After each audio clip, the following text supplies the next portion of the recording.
Hi friends, ആഞ്ജനയുടെ അക്കാഡമിക്സിന്റെ online ചാനലിലേക്ക് ഏവർക്കും സ്വാഗതം. My name is Nujin Ranjith. ഇപ്പോൾ നമ്മൾ കോഡിലൂടെ സെറ്റ് ചെയ്ത് പഠിച്ചുകൊണ്ടിരിക്കുന്ന ടോപ്പിക് സെൻട്രൽ ഗവൺമെന്റിന്റെ സ്കീമുകളാണ്. അപ്പൊ ഈ ക്ലാസ്സിൽ 2016 ശേഷം ഇങ്ങോട്ടുള്ള സ്കീമുകളാണ് നമ്മൾ കണക്ട് ചെയ്ത് പഠിക്കാനായിട്ട് പോകുന്നത്. 2016 സ്കീമുകൾ കണക്ട് ചെയ്യാൻ ഈ രീതിയിൽ ഓർത്താൽ മതി. 2016 എന്നാൽ അതിന്റെ അവസാനത്തെ രണ്ട് നമ്പർ 16 അല്ലേ? അത് 16 വയസ്സ് എന്ന് ഓർത്തോളൂ. 16 വയസ്സുള്ള പാൽക്കാരൻ പയ്യനെ പീഡിപ്പിച്ചു എന്നൊക്കെ പറഞ്ഞ് ചോക്ലേറ്റ് സിനിമയിൽ ഒരു ഡയലോഗ് ഇല്ലേ?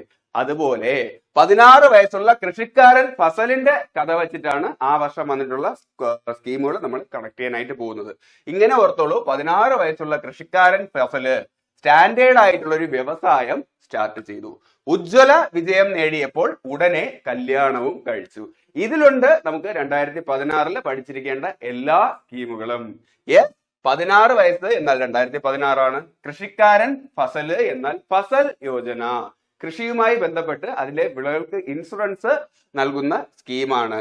സ്റ്റാൻഡേർഡ് വ്യവസായം സ്റ്റാർട്ട് ചെയ്തു എന്നാണ് നമ്മൾ അടുത്ത് പറഞ്ഞത്. ഫസല് സ്റ്റാൻഡേർഡ് എന്നാൽ സ്റ്റാൻഡപ്പ് ഇന്ത്യ, പിന്നെ സ്റ്റാർട്ടപ്പ് ഇന്ത്യ. ഇത് രണ്ടും പുതിയ വ്യവസായികളെ സപ്പോർട്ട് ചെയ്യുന്ന സ്കീമാണ്. അങ്ങനെ സ്റ്റാൻഡേർഡ് വ്യവസായം സ്റ്റാർട്ട് ചെയ്തതിനു ശേഷം ഫസൽ എന്താണ് ചെയ്തത്? ഉജ്ജ്വല വിജയം നേടി എന്നാണ് പറഞ്ഞത്. ഉജ്ജ്വല യോജനയും 2016 വന്നത്. ഉജ്ജ്വല വിജയം നേടിയപ്പോൾ ഉടനെ കല്യാണം കഴിച്ചു. ഉടനെ എന്നാൽ ഉഡാൻ പദ്ധതി, കല്യാണം എന്നാൽ ഗരീബ് കല്യാൺ യോജന. അപ്പൊ ഇത്രയും സ്കീമുകളാണ് നമുക്ക് 2016 പഠിക്കേണ്ടത്.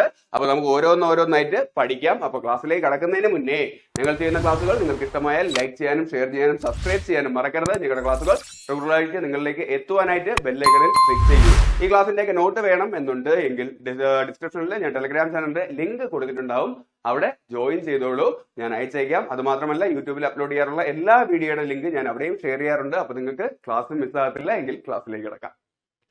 അപ്പൊ നമ്മൾ പറഞ്ഞായിരുന്നു 2016 സ്കീമുകളിൽ 16 വെച്ചിട്ട് നമുക്ക് കണക്ട് ചെയ്യാന്ന്. 16 വയസ്സുള്ള കൃഷിക്കാരൻ ഫസലിനെ കുറിച്ചിട്ടാണ് നമ്മൾ ആദ്യം പറഞ്ഞത്. ഫസൽ ബീമാ യോജന വന്നത് 2016 ഫസൽ ബീമാ യോജന ലോഞ്ച് ചെയ്തിട്ടുള്ള ഡേറ്റ് ചോദിക്കും. അത് നമുക്ക് കോഡിലൂടെ ഈ ഒരു രീതിയിൽ കണക്ട് ചെയ്യാം. 16-കാരനായിട്ടുള്ള ഫസൽ വന്നിട്ടുള്ളത് 18-നാണ്. 16-കാരൻ 18-ന് വന്നു എന്നോർത്തോളൂ. അതും എഫിൽ തുടങ്ങുന്ന ഫെബ്രുവരി മാസം തന്നെയാണ്. ഫസൽ എഫിൽ തുടങ്ങുന്ന ഫെബ്രുവരി മാസം തന്നെയാണ് ലോഞ്ച് ചെയ്യുന്നതെന്ന് ഓർത്താൽ മതി. 2016 ഫെബ്രുവരി 18-നാണ് ഫസൽ ബീമാ യോജന ലോഞ്ച് ചെയ്യുന്നത്. ഇത് വേറൊന്നുമില്ല സുഹൃത്തുക്കളെ, പ്രകൃതി ദുരന്തങ്ങൾ, കീടബാധ രോഗങ്ങൾ എന്നിവ മൂലമുണ്ടാകുന്ന വിളനാശത്തിന് സാമ്പത്തിക സഹായം നൽകുന്ന സമഗ്ര ഇൻഷുറൻസ് പരിരക്ഷ നൽകുന്ന കേന്ദ്ര സർക്കാരിന്റെ പദ്ധതിയാണിത്. ഇത് പ്രകാരം ഏതൊക്കെ വിളകൾക്ക് എത്ര പെർസെന്റേജ് ആണ് പ്രീമിയം ലഭിക്കുന്നതെന്ന് ചോദിക്കും. അത് നമുക്ക് കോഡിലൂടെ കണക്ട് ചെയ്യാം. അതിനു മുന്നേ ആദ്യം നമുക്ക് നോക്കാം. ഖാരിഫ് വിളകൾക്കാണെങ്കിൽ 2%, റാബി വിളകൾക്കാണെങ്കിൽ 1.5%, എങ്കിൽ ഹോർട്ടികൾച്ചർ വിളകള്, പഴം പച്ചക്കറി വിളകൾക്കാണെന്നുണ്ടെങ്കിൽ 5% എന്നിങ്ങനെയാണ് കർഷകർക്ക് പ്രീമിയം ലഭിക്കുന്നത്. റാബി വിളകൾ എന്ന് പറഞ്ഞു. റാബി വിളകൾ ഏതൊക്കെയെന്ന് ഓർത്തിരിക്കാൻ ഈ രീതിയിൽ നമുക്ക് കണക്ട് ചെയ്യാം. റാബിയുടെ കടയിൽ പോയി കഴിഞ്ഞു കഴിഞ്ഞാൽ ഗോതമ്പിന്റെ പുട്ടും കടുകിട്ട പയറും പിന്നെ ബാറിലെ വെള്ളവും കിട്ടും, അല്ലെങ്കിൽ ബാർലി വെള്ളവും കിട്ടും എന്നോർത്തോളൂ. അങ്ങനെ മൃഷ്ടാനമായിട്ട് ഫുഡ് കഴിച്ചിരിക്കുമ്പോഴത്തേക്കും പിന്നൊന്ന് മുറുക്കാനായിട്ട് പുകയിലയും ലഭിക്കും. അതിലുണ്ട്, അത് വെച്ച് നമുക്ക് കണക്ട് ചെയ്യാം. റാബിയുടെ കടയിൽ ഗോതമ്പിന്റെ പുട്ട് കിട്ടും എന്നാണ് പറഞ്ഞത്. ഗോതമ്പ് റാബി വിളയാണ്. കടുകിട്ട പയറ് എന്ന് പറഞ്ഞു. കടുക് റാബി വിളയാണ്. പയറ് റാബി വിളയാണ്. ബാറിലെ വെള്ളം, ബാർലി റാബി വിളയാണ്. ഇതെല്ലാം കഴിഞ്ഞ് മുറുക്കാനായിട്ട് പുകയിലയും കിട്ടും. പുകയിലയും റാബി വിളയാണ്. അപ്പൊ ഇതെല്ലാം ഫസല് കഴിച്ചു കഴിയുമ്പോഴത്തേക്കും ഫസലിനോട് ചോദിക്കും എങ്ങനെ ഉണ്ടായിരുന്നു. അപ്പൊ ഫസൽ പറയും ഒന്നൊന്നര ഫുഡായിരുന്നു, ഒന്നൊന്നര ട്രീറ്റ് ആയിരുന്നു എന്ന് പറയും. റാബി വിളകൾക്ക് 1.5% ആണ് പ്രീമിയം ഫസൽ ബീമാ യോജന വഴി ലഭിക്കുന്നത്. അത് ഈ ഒരു രീതിയിൽ കണക്ട് ചെയ്താൽ മതി. എങ്കിൽ ഖാരിഫ് വിളകൾക്ക് എത്ര പെർസെന്റേജ് ആണ് പ്രീമിയം ലഭിക്കുന്നതെന്ന് ചോദിക്കും. അത് 2% ആണ്. ഖാരിഫ് വിളകൾ ഓർത്തിരിക്കാനായിട്ട് എളുപ്പമുണ്ട്. റാബി കണക്ട് ചെയ്ത് വെച്ചിട്ട് അതിൽ പെടാത്ത ധാന്യങ്ങൾ, അരിയാഹാരങ്ങൾ ഏതൊക്കെയാണെന്ന് നോക്കിയാൽ മതി. അത് ഖാരിഫിൽ ഉണ്ടാവും. ഖാരി, അരി എന്ന് കണക്ട് ചെയ്തോളൂ. ഉദാഹരണത്തിന് ഖാരിഫിൽ പെടുന്നത് നമ്മുടെ അരി, റൈസ് ഉണ്ട്, പിന്നെ ചോളം ഉണ്ട്, സോയാബീൻ, ഇതെല്ലാം വന്നിട്ട് ഖാരിഫിൽ പെടുന്നതാണ്. അപ്പൊ ഖാരി, അരി ഫസലിനോട് ചോദിക്കും എത്ര ഇടങ്ങഴി അരിയിട്ട് ഫുഡ് ഉണ്ടാക്കണം എന്ന് പറയുമ്പോഴത്തേക്കും പുള്ളി പറയും 2 ഇടങ്ങഴി. അതിലുണ്ട് 2% ആണ് ഖാരിഫ് വിളകൾക്ക് പ്രീമിയം ലഭിക്കുന്നത്. ഖാരി, അരി 2 ഇടങ്ങഴി, അങ്ങനെ ഓർത്താൽ മതി 2%. എങ്കില് ഹോർട്ടികൾച്ചർ വിളകൾക്ക് എത്ര പെർസെന്റേജ് ആണെന്ന് ചോദിക്കും. അത് 5% ആണ്. ഹോർട്ടികൾച്ചർ എന്നാൽ പഴം പച്ചക്കറിയൊക്കെ അല്ലേ. അപ്പൊ ഫസലിനോട് ചോദിക്കും പഴം പച്ചക്കറിയൊക്കെ വേണോ? അപ്പൊ ഫസൽ പറയും ആ വേണം, ഇങ്ങനെ കാണിക്കുന്നു എന്നോർത്തോളൂ. അതിലുണ്ട് 5% ആണ് ഹോർട്ടികൾച്ചർ വിളകൾക്ക് പ്രീമിയം ലഭിക്കുന്നത്. എങ്കിൽ ഇത് ഏത് മിനിസ്ട്രിയുടെ അണ്ടറിലാണ് ആരംഭിച്ചതെന്ന് ചോദിച്ചു കഴിഞ്ഞാൽ ministry of agriculture and farmers. കൃഷിയും കൃഷിക്കാരെയൊക്കെ കുറിച്ചിട്ടുള്ളതല്ലേ. അപ്പോ സ്വാഭാവികമായും മിനിസ്ട്രി ഓഫ് അഗ്രികൾച്ചർ ആൻഡ് ഫാർമേഴ്സിലായിരിക്കും ഇത് വരുന്നതല്ലേ. അപ്പൊ ഇത്രയുമാണ് ഫസൽ ബീമ യോജനയിൽ നോക്കാനായിട്ടുള്ളത്. അപ്പൊ നമ്മൾ ഫസലിന്റെ കഥയിൽ അടുത്ത് പറഞ്ഞതെന്ന് പറഞ്ഞു കഴിഞ്ഞാൽ 16 വയസ്സുള്ള കൃഷിക്കാരൻ ഫസല് സ്റ്റാൻഡേർഡ് ആയിട്ടുള്ള വ്യവസായം സ്റ്റാർട്ട് ചെയ്തു എന്നാണ്. അതിലുണ്ട് സ്റ്റാൻഡേർഡ് എന്നാൽ സ്റ്റാൻഡപ്പ് ഇന്ത്യ, വ്യവസായം സ്റ്റാർട്ട് ചെയ്തു എന്നാൽ സ്റ്റാർട്ടപ്പ് ഇന്ത്യ. ഇത് രണ്ടും പുതിയ പുതിയ വ്യവസായകരെയും സംരംഭകരെയൊക്കെ പ്രോത്സാഹിപ്പിക്കുന്ന പദ്ധതികളാണ്. അപ്പൊ അത് നമുക്ക് നോക്കേണ്ടതുണ്ട്. അപ്പൊ നമുക്ക് ആദ്യം സ്റ്റാർട്ടപ്പ് ഇന്ത്യ തന്നെ നോക്കാം.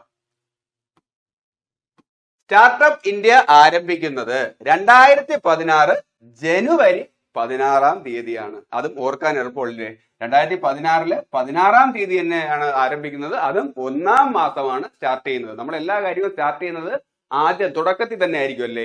യെസ്, 2016 തുടക്കം ജനുവരിയാണ്. ആ ജനുവരിയില് 16 തീയതി തന്നെയാണ് സ്റ്റാർട്ടപ്പ് ഇന്ത്യ പദ്ധതി ആരംഭിച്ചത് എന്ന് ഓർത്തോളൂ.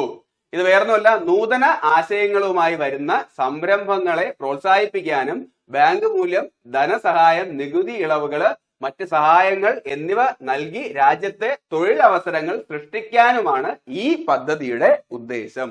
അപ്പോ സ്റ്റാർട്ടപ്പ് ഇന്ത്യ എന്ന് പറഞ്ഞു കഴിഞ്ഞാൽ അത് തന്നെയാണ് പുതിയ പുതിയ ഐഡിയകൾ അല്ലെങ്കിൽ പുതിയ വന്നിട്ട് സംരംഭകരെയൊക്കെ പ്രോത്സാഹിപ്പിച്ച് ഇവിടുത്തെ തൊഴിലവസരങ്ങൾ വർദ്ധിപ്പിക്കുക എന്ന ഉദ്ദേശത്തോടു കൂടി സ്റ്റാർട്ട് ചെയ്ത പദ്ധതിയാണ് സ്റ്റാർട്ടപ്പ് ഇന്ത്യ. അത് ലോഞ്ച് ചെയ്യുന്നത് 2016 1-ാം മാസം 16 തീയതി അല്ലെ. പുതിയ നല്ല കാര്യങ്ങൾക്ക് തുടക്കമിടാൻ വേണ്ടി എപ്പോഴും തുടക്കത്തിൽ തന്നെ നമ്മൾ മുന്നിട്ടിറങ്ങണം. അപ്പൊ തുടക്കത്തിലുള്ള മാസം ഏതാ? ജനുവരി 16 ഇത് വന്നിട്ടുള്ളത്. ഇത് മിനിസ്ട്രി ഓഫ് കൊമേഴ്സ് ആൻഡ് ഇൻഡസ്ട്രിയുടെ അണ്ടറിൽ ആണ് വരുന്നത്.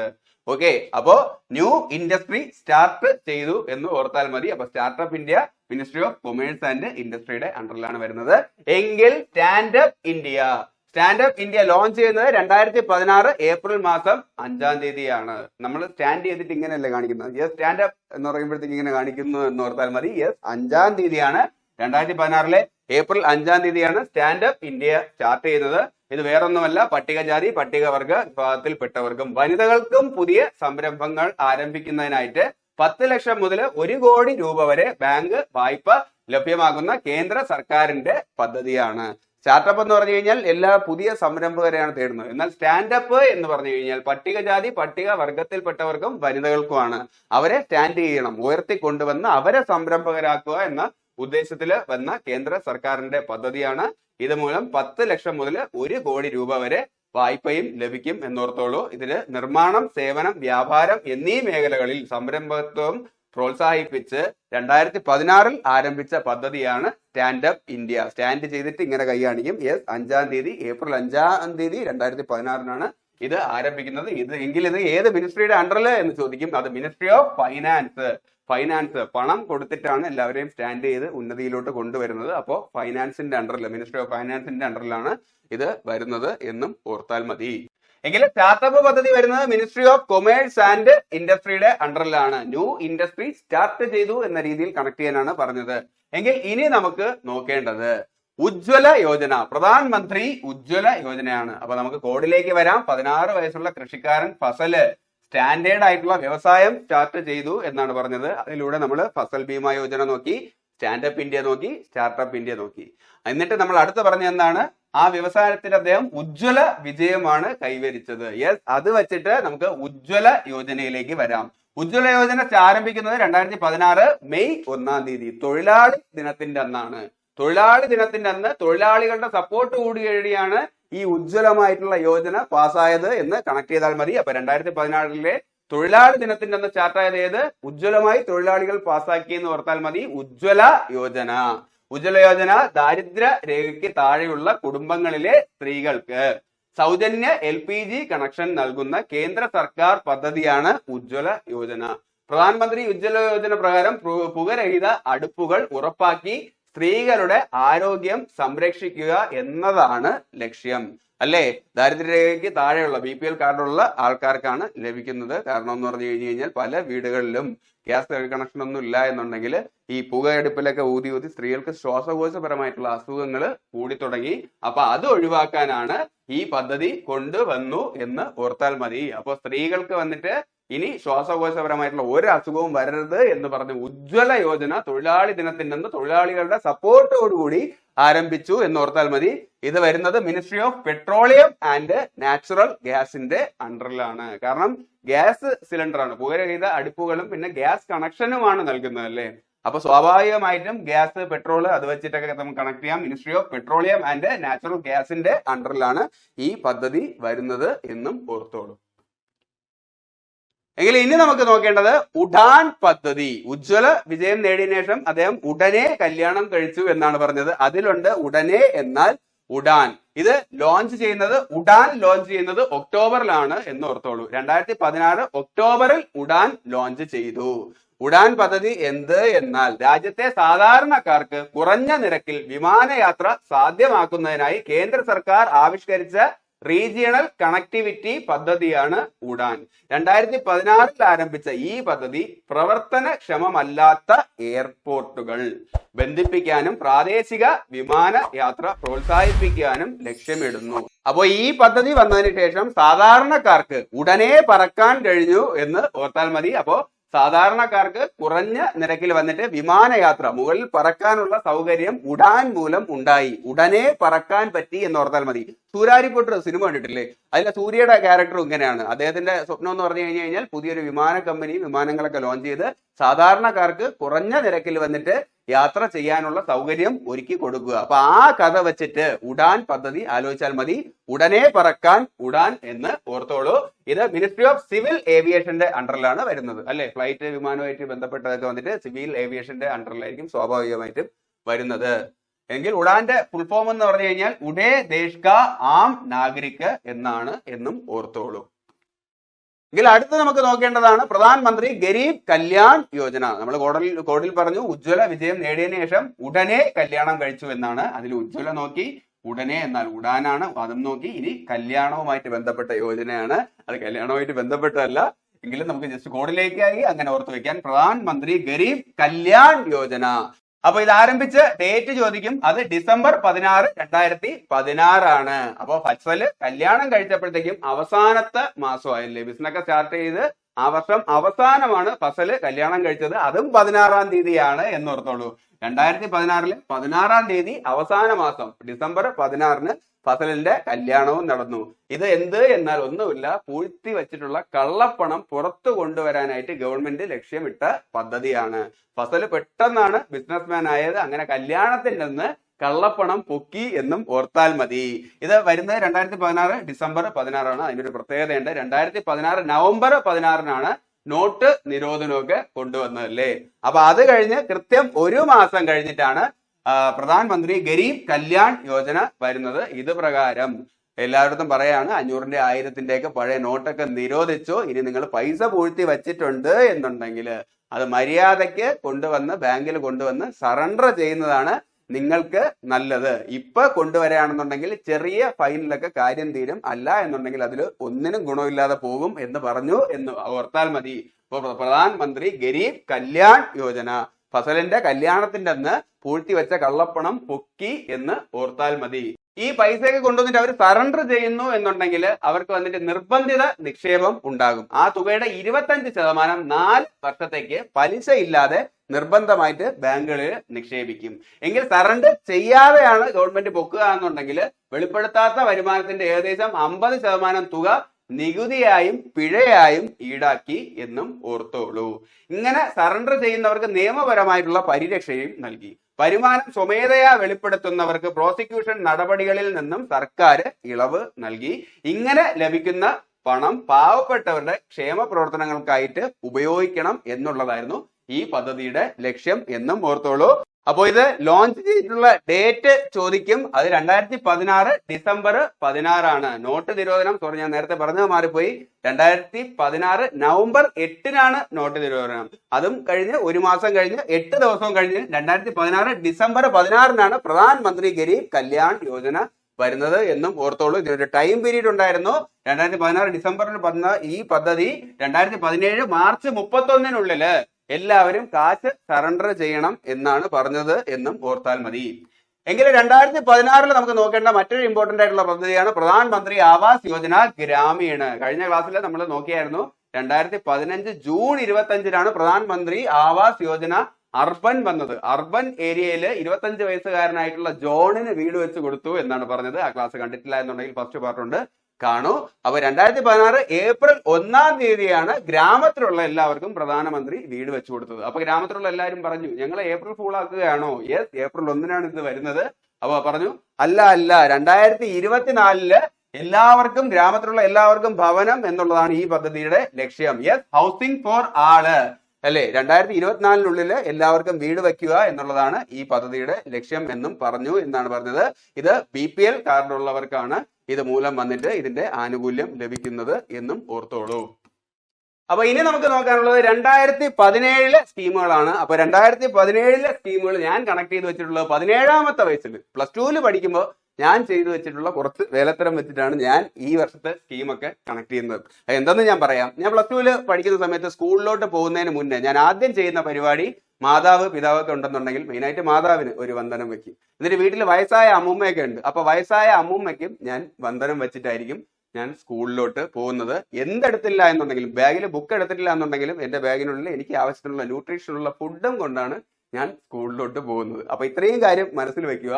അപ്പൊ അതിലുണ്ട് മാതാവിന് വന്ദനം വെച്ചിട്ട് പോയി. യെസ്, മാതൃവന്ദന യോജന. പിന്നെ വയസ്സായ ആൾക്കാർക്ക് വന്ദനം വെച്ചിട്ട് പോയി എന്നാണ് പറഞ്ഞത്. വന്ദന യോജന. എനിക്ക് ആവശ്യത്തിനുള്ള ന്യൂട്രീഷൻ ഫുഡ് എന്റെ ബാഗിൽ കാണും. യെസ്, നാഷണൽ ന്യൂട്രീഷൻ മിഷൻ എന്നിവ 2017 ആ 17 വെച്ചിട്ട് എന്റെ 17ാമത്തെ വയസ്സിൽ നടന്ന സംഭവം വെച്ചിട്ടാണ് ഞാൻ പറഞ്ഞത്. അങ്ങനെ ഞാൻ പോകുമ്പോഴത്തേക്കും എല്ലാവരും ഹാപ്പി ആവും. കാരണം എല്ലാവരും തൊഴുതിട്ടൊക്കെയല്ല ഞാൻ പോകുന്നത്. എന്റെ ഉദ്ദേശം എന്ന് പറഞ്ഞു കഴിഞ്ഞാൽ പോക്കറ്റ് മണി മേടിക്കുക എന്നുള്ളതാണ്. ഇങ്ങനെ പോകുമ്പോഴത്തേക്കും വീട്ടിൽ അച്ഛനും അമ്മയും അമ്മൂമ്മയൊക്കെ എന്ന് പറയുമായിരുന്നു, പുണ്യ ജന്മങ്ങൾക്ക് കിട്ടുന്ന പൂർവ്വ ജന്മങ്ങളുടെ വിളനിലമായിട്ടുള്ള ക്രാന്തദർശിയായിട്ടുള്ള മകനാണ് നമ്മുടെ വിഷ്ണു. ഒരു ട്രോളൊക്കെ ഇല്ലേ ഒരു ഷോർട്ട് ഫിലിമിന്റെ, അതുപോലെ എന്നെയും പറയുമായിരുന്നു, അവൻ നമ്മുടെ സൗഭാഗ്യമാണ് എന്നും പറയും എന്ന് ഓർത്തോളൂ. അത് വെച്ചിട്ട് എന്റെ 17ാമത്തെ വയസ്സിലാണ് അവരിത് പറഞ്ഞത്. യെസ്, സൗഭാഗ്യ യോജനയും വന്നത് 2017 യഥാർത്ഥത്തിൽ ഞാൻ പോകുന്നതെന്ന് പറഞ്ഞു കഴിഞ്ഞാൽ ക്ലാസ് കട്ട് ചെയ്തിട്ട് കളിക്കാനാണ് ഞാൻ പോയിക്കൊണ്ടിരുന്നത്. എനിക്ക് ക്രിക്കറ്റ് ഒക്കെ നല്ല ഇഷ്ടമായിരുന്നു. അങ്ങനെ ഞാൻ കളിക്കാൻ പോകുമായിരുന്നു. ആ സമയത്ത് പഠിത്തം തലയിൽ കയറില്ല. കാരണം ഞാൻ 10ാം ക്ലാസ് വരെ വന്നിട്ട് മലയാളം മീഡിയം പഠിച്ചിട്ട് പെട്ടെന്ന് +1 +2 വന്നപ്പോഴത്തേക്കും എനിക്ക് ഇംഗ്ലീഷ് ഒന്നും തീരെ ഡൈജസ്റ്റ് ആയില്ല. അതുകൊണ്ട് ഞാൻ കളിക്കാൻ പോയി. +2 30 ദിവസം വരെ ക്ലാസ്സിന് കയറിയിട്ടുള്ളൂ. അവസാനം 6ൽ 5 വിഷയം പൊട്ടിയിട്ടാണ്, റാങ്ക് മേടിച്ചാണ് ഞാൻ തോറ്റത് എന്നും ഓർത്തോളൂ. അങ്ങനെ ഞാൻ കട്ടടിച്ച് പോയപ്പോഴത്തേക്കും ഒരു ദിവസം എന്നെ പ്രിൻസിപ്പൾ പൊക്കി വീട്ടിൽ നിന്ന് ആളിനെ വിളിച്ചുകൊണ്ട് വരാൻ വേണ്ടി പറഞ്ഞു. എന്റെ അച്ഛന്റെ അമ്മയുടെ മുമ്പ് വെച്ചിട്ട് പ്രിൻസിപ്പൾ പറഞ്ഞ ഡയലോഗ് ഇപ്പോഴും ഓർമ്മയുണ്ട്. ഇവന് നല്ല തണ്ടും തടിയുണ്ടല്ലോ, ഇവനെ നിങ്ങളുടെ പറമ്പിൽ കിളയ്ക്കാൻ വിട്ട് കഴിഞ്ഞാൽ നിങ്ങളുടെ കൃഷിയെങ്കിലും ഉന്നതിയിലോട്ടാവും എന്ന് പ്രിൻസിപ്പൾ പറയുകയും ചെയ്തു. അത് വെച്ചിട്ടാണ്, അതേ വർഷമാണ് കൃഷോന്നതി യോജനയും ആരംഭിക്കുന്നത്. അത് വെച്ചിട്ടാണ് ഞാൻ ഈ രീതിയിലും കണക്ട് ചെയ്യുന്നത്. ഇത്രയും കഴിഞ്ഞു. +2 6ൽ 5 വിഷയവും പൊട്ടിയതിനു ശേഷം അച്ഛനും അമ്മയും പറഞ്ഞു, ഇനി നിന്റെ ഉടായ്പൊന്നും ഇവിടെ നടക്കത്തില്ല, നിനക്ക് പഠിക്കണ്ട എന്നുണ്ടെങ്കിൽ ഓക്കെ, നമ്മളും പഠിപ്പിക്കുന്നില്ല, നിന്റെ കാര്യം നീ തന്നെ നോക്കിക്കോ. അങ്ങനെ പഠിക്കണ്ട എന്ന് പറഞ്ഞതിന് ശേഷം എനിക്ക് പിന്നെയാണ് പഠിക്കണം എന്നൊരു ആഗ്രഹം വന്നത്. അങ്ങനെ ഞാൻ സെൽഫ് എംപ്ലോയ്മെന്റ്, സ്വന്തമായിട്ട് ജോലിക്ക് പോകാനും തുടങ്ങിയായിരുന്നു. ആ +2 പൊട്ടി എഴുതിയെടുക്കാനായിട്ട് ഞാൻ 1 വർഷം എടുത്തു. അപ്പൊ ആ 1 വർഷത്തെ ഗ്യാപ്പിൽ ഞാൻ പോയെന്ന് പറഞ്ഞു കഴിഞ്ഞാൽ ഓഫീസ് പോയായിട്ട് ജോലി ചെയ്തിട്ടുണ്ട്, ജ്യൂസ് കട ചെന്നിട്ടുണ്ട്, കേബിളിന്റെ കളക്ഷൻ പോയിട്ട് പോയിട്ടുണ്ട്. ഈ 1 വർഷം എന്റെ സെൽഫ് എംപ്ലോയ്മെന്റ് ഞാൻ ആ രീതിയിലൊക്കെയാണ് നടത്തിയത്. പിന്നെ ക്രിക്കറ്റിലൊക്കെ ഉള്ളതുകൊണ്ട് അന്ന് കളിച്ച കളി പിന്നെ ഉപകാരമായി. സ്പോർട്സ് കോട്ടയിൽ വന്നിട്ട് കോളേജിൽ അഡ്മിഷൻ കിട്ടി. സപ്ലൈ കൊണ്ടെന്നുണ്ടെങ്കിലും 3 വർഷത്തിനുള്ളിൽ തന്നെ ഞാൻ എന്റെ ഡിഗ്രിയും കംപ്ലീറ്റ് ചെയ്തു. പിന്നെ അതിനുശേഷമാണ് ഞാൻ ഈ കോമ്പറ്റേറ്റീവ് എക്സാമിന്റെ ഫീൽഡിലോട്ട് വരുന്നത്. അന്ന് വരെ ഞാൻ വെറുത്തിരുന്ന പഠിത്തം പിന്നെ എന്റെ ഏറ്റവും വലിയ ഹോബിയായി മാറി. 10 ആണ്ടുകൾക്കിപ്പുറം നിങ്ങളുടെ മുമ്പിരുന്ന് ക്ലാസ് കൊടുക്കുന്നു. ഇന്ന് എന്റെ ക്ലാസ്സിൽ വ്യൂവേഴ്സ് ഒക്കെ കുറവാണ് എന്നുണ്ടെങ്കിലും എന്റെ എല്ലാ ക്ലാസ്സും കൃത്യമായിട്ട് കാണുന്ന ഒരു വ്യക്തിയുണ്ട്. അത് എന്റെ അമ്മ തന്നെയാണ്. അത് മറ്റൊരു സന്തോഷം. അപ്പോ 17ാമത്തെ വയസ്സിൽ എന്റെ ജീവിതത്തിലെ ഈ അനുഭവത്തിലൂടെയാണ് ഞാൻ ഈ സ്കീമുകളൊക്കെ വന്നിട്ട് കണക്ട് ചെയ്തിട്ടുള്ളത്. അപ്പോൾ നമുക്ക് ഓരോന്നോരോന്നായിട്ട് നോക്കാം. മാതൃത്വ വന്ദന യോജന ഇത് ആരംഭിക്കുന്നത് 2017 ജനുവരി 1. 2017 തുടങ്ങുന്നത് ജനുവരി മാസം. അതിൽ 1-ാം തീയതിയാണ് അതിന്റെ തുടക്കം അല്ലേ എന്നെ വെച്ചിട്ട് തന്നെ ഓർത്താവുള്ളൂ. ഞാൻ സ്കൂളിൽ പോകുമ്പോഴത്തേക്കും തുടക്കം മുതൽ ന്യൂ ഇയർ മുതൽ ഞാൻ മാതാവിന് വന്ദനം ചെയ്തിട്ടാണ് പോകുന്നത്. ന്യൂ ഇയറിന് ജനുവരി 1. അപ്പൊ മാതൃവന്ദന ജനുവരി 1 2017 ലോഞ്ച് ചെയ്യുന്നത്. ഞാൻ എന്റെ മാതാവിനെയാണ് അല്ലെ വന്ദനം ചെയ്യുന്നത്. മാതാവ് വുമൺ ആണ്, ഞാൻ അവരുടെ ചൈൽഡ് ആണ്. അപ്പൊ മിനിസ്ട്രിയും അത് വെച്ച് കണക്ട് ചെയ്യാം. Ministry of woman and child development ആണ്. ഇതെന്ത് എന്ന് പറഞ്ഞു കഴിഞ്ഞാൽ സ്ത്രീകള് ഗർഭിണിയായിരിക്കുന്ന പീരീഡില് പിന്നെ കുഞ്ഞിന് ജന്മം നൽകി മുലയൂട്ടുന്ന കാലഘട്ടത്തില് ആ അമ്മയ്ക്കും കുഞ്ഞിനും ഉള്ള പോഷകം ഉറപ്പുവരുത്തുക എന്ന ലക്ഷ്യത്തോടു കൂടി ഗവൺമെന്റ് സ്റ്റാർട്ട് ചെയ്ത പദ്ധതിയാണ് മാതൃത്വ വന്ദന യോജന. ഇത് പ്രകാരം ആദ്യത്തെ കുട്ടിക്ക് 5000 രൂപയും രണ്ടാമത്തെ കുട്ടി പെൺകുട്ടിയാണ് എന്നുണ്ടെങ്കിൽ 6000 രൂപയും ലഭിക്കും. എലിജിബിലിറ്റി എന്ന് പറഞ്ഞു കഴിഞ്ഞാൽ 19 വയസ്സിന് മുകളിലെ പ്രായമുള്ള ഗർഭിണികൾക്കും മുലയൂട്ടുന്ന അമ്മമാർക്കുമാണ് ഇത് മൂലമുള്ള ആനുകൂല്യം ലഭിക്കുന്നത്. അതില് ആദ്യത്തെ കുഞ്ഞിന് 5000 രൂപ കിട്ടുന്നത് 2 ഗഡുവായിട്ടാണ്. പ്രസവത്തിന് മുന്നേ 3000 രൂപയും പ്രസവത്തിന് ശേഷം 2000 രൂപയും. ഇതിൽ രണ്ടാമത്തെ കുഞ്ഞിനാണെന്നുണ്ടെങ്കിൽ 6000 രൂപ, പെൺകുട്ടിയാണ് എന്നുണ്ടെങ്കിൽ 6000 രൂപ സിംഗിൾ ഇൻസ്റ്റാൾമെന്റ് ആയിട്ട് തന്നെ നൽകും. വീട്ടില് ഗർഭിണികൾക്കൊക്കെ ഉണ്ട് എന്നുണ്ടെങ്കിൽ നിങ്ങൾക്ക് അറിയായിരിക്കും, രജിസ്ട്രേഷൻ ചെയ്യുകയാണെന്നുണ്ടെങ്കിൽ അവിടെയുള്ള അങ്കണവാടി വഴിയൊക്കെ വന്നിട്ട് നിങ്ങളെ കോണ്ടാക്ട് ചെയ്യും അല്ലെ. കാശ് പിന്നെ വന്നിട്ട് പോഷക വസ്തുക്കളെല്ലാം നൽകാറും ഉണ്ട്. അപ്പൊ ആ രീതിയിൽ കണക്ട് ചെയ്ത് വെക്കുക. എങ്കിൽ ഇനി നോക്കാനുള്ളത് പ്രധാൻ മന്ത്രി വയ വന്ദന യോജന. നമ്മുടെ കോഡ് പ്രകാരം ഞാൻ പറഞ്ഞായിരുന്നു 2017 എന്നാൽ എന്റെ 17ാമത്തെ വയസ്സ് വെച്ചിട്ട് കണക്ട് ചെയ്യാൻ.